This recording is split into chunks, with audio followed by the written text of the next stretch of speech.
제가 어릴 때는 글쓰기를 좋아했는데 사실 우리에게 다가오는 글쓰기가 대체로 과제나 그런 것들이다 보니 반감이 점점 쌓여갔었거든요. 그러던 중에 원해서 쓴 글이 팬레터였고 세심한 배우분 덕에 정말 적지 않은 성취감도 얻을 수 있었고요.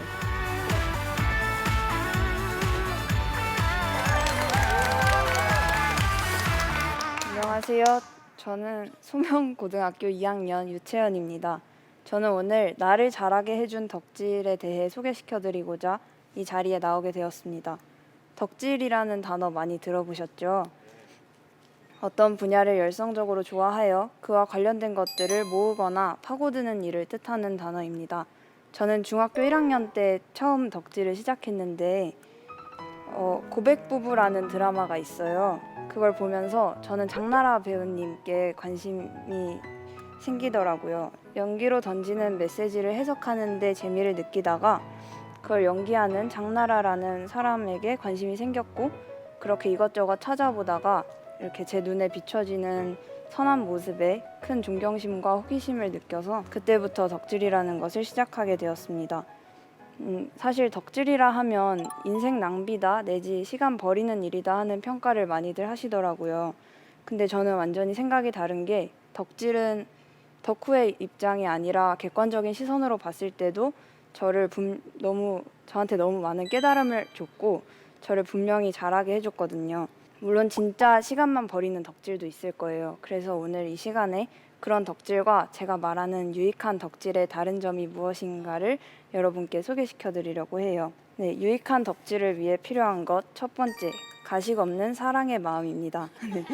아마 네, 아마 이 요소는 위에서 말한 두 가지를 다루는 근본적인 차이점은 아닐 거예요. 모든 덕질이 조금 속된 말로 내 새끼 예뻐서 하는 거이니만큼 차이점이라기보다야 공통점에 가깝지만 시간 버리는 덕질이라 불리는 것을 하면서도 얻을 수 있는 것이라는 점에서 덕질의 근본적이자 가장 큰 장점이라고 생각해 첫 번째로 가져왔습니다. 사실 덕질이라는 게 한 사람을 혹은 몇몇 사람을 깊게 관찰하고 품는 일이란 말이에요.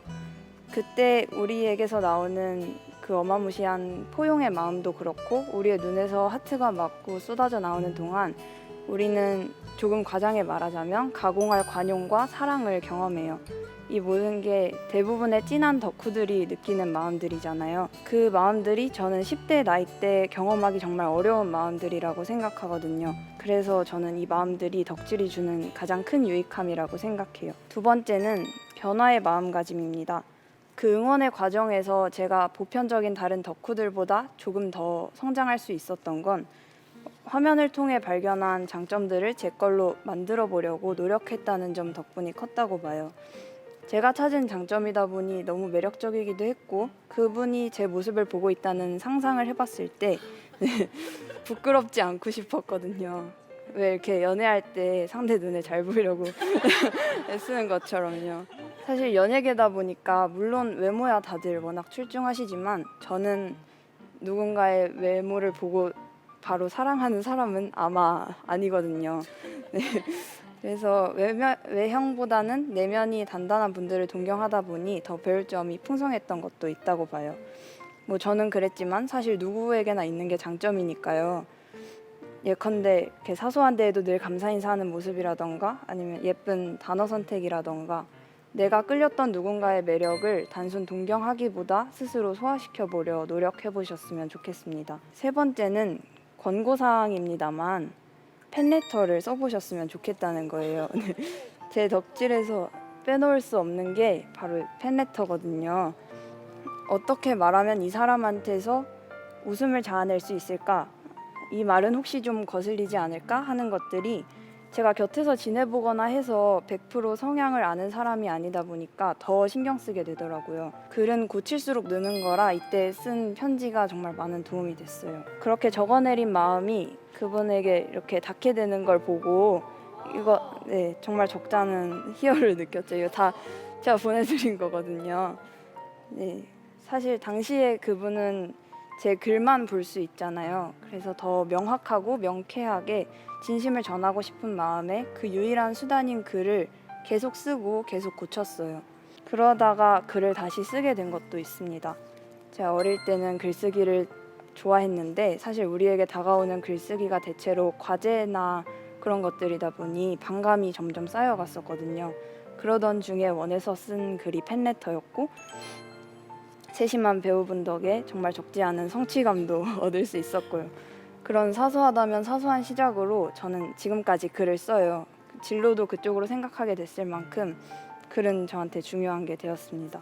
네, 저처럼 편지가 가다할 수 있다면 베스트겠지만 꼭 닿지 못하더라도 혼자서라도 두어 번쯤 써보셨으면 좋겠어요. 어떤 방식이든 글을 써보는 건 유익한 경험이 될 거예요. 네, 또 여기가 기독교 방송이다 보니 이 얘기를 빼놓을 수 없을 것 같은데요. 사실 덕질을 깊게 하다 보면 언젠가 이런 고민을 맞닥뜨리게 됩니다. 우상숭배 이야기인데요. 애정이 과해질수록 곤란한 상황에 처할 때마다 하나님이 아니라 그분이라면 어떻게 했을까를 떠올리는 저를 보고 부쩍 고민이 늘었던 때가 있었어요. 사실 엄밀히 말하면 당시 제가 하던 덕질은 우상숭배가 맞았을 거예요. 그걸 받아들이기까지가 조금 오래 걸렸지만요. 즐겨가던 기독교 캠프가 하나 있었는데 거기서는 캠프 기간 동안 카운슬러들과 대화하는 시간이 따로 있거든요. 이렇게 그 학생들의 고민을 상담해 주시고 그런 시간인데 사실 그때도 저는 이 얘기를 꺼내기를 망설였어요. 제가 맞다고 하시면 어쩌지 하는 두려움이 있었거든요. 행복했던 지난 날들이 사실 전부 죄로 빚어진 거라는 사실을 받아들이기는 쉽지 않았습니다. 제 마음에는 여전히 두려움이 있었지만 그래도 하나님이 말할 용기를 불어 넣어 주셨던 것 같아요. 그래서 거진 떠밀리듯이 이야기를 했고요. 네, 상담해 주시던 선생님께서 지금 마음속 1순위가 누군지 들여다봐라 하는 말씀을 해주셨고 그때 되게 많이 울었던 걸로 기억해요. 사실 저는 어렴풋이 이게 우상숭배일 수도 있다는 사실을 알고 있었잖아요. 알고 있으니까 상담 때도 이야기를 한 거고요. 근데도 원하는 방향으로 외면만 했던 게 죄송하기도 했고 그래도 나를 사랑하셔서 이렇게 깨닫게 하시는구나 하는 감사함도 깃든 눈물이었습니다. 저는 이 일을 계기로 제 죄를 받아들이게 됐고 어떻게 하면 옳고 기쁜 길을 낼 수 있을지 고민을 정말 많이 했어요. 그 고민을 하는 동안 기도도 많이 했고 잠깐이지만 자주 가던 팬사이트도 들어가지 않았습니다. 스스로 마음의 정비 시간을 가진 셈이죠. 시간을 가지면서 지난 시간 동안 내가 배운 게 정말 많고 아직도 많이 남아있다. 무엇보다 귀한 마음이라는 걸 잘 알지 않나. 그러니까 좋아하고 응원하되 하나님보다 우선이 되지는 않게 하자 하는 결론이 나왔고 지금까지 열심히 애를 쓰고 있습니다. 이렇게 가정을 한 번씩 해보는 거예요. 1년에 한 번뿐인 팬미팅과 주일 예배 중에 주일 예배를 선택할 수 있도록 아직은 조금 더 훈련이 필요할 것 같아요. 깊이 몰두하고 좋아한 뒤 그보다 깊게 하나님을 사랑할 수 있도록 나를 훈련시키시는구나 하는 생각도 들어요. 덕질하시면서 우상 숭배가 되지 않기 위한 경계는 꼭 동반하셨으면 해요. 네, 끝으로 이 모든 걸 위해 필요한 건 진심과 열정입니다.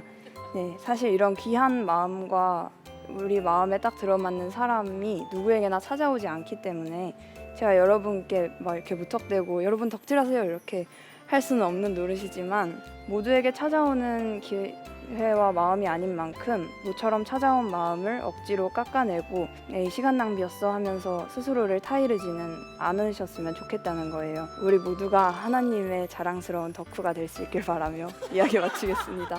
감사합니다.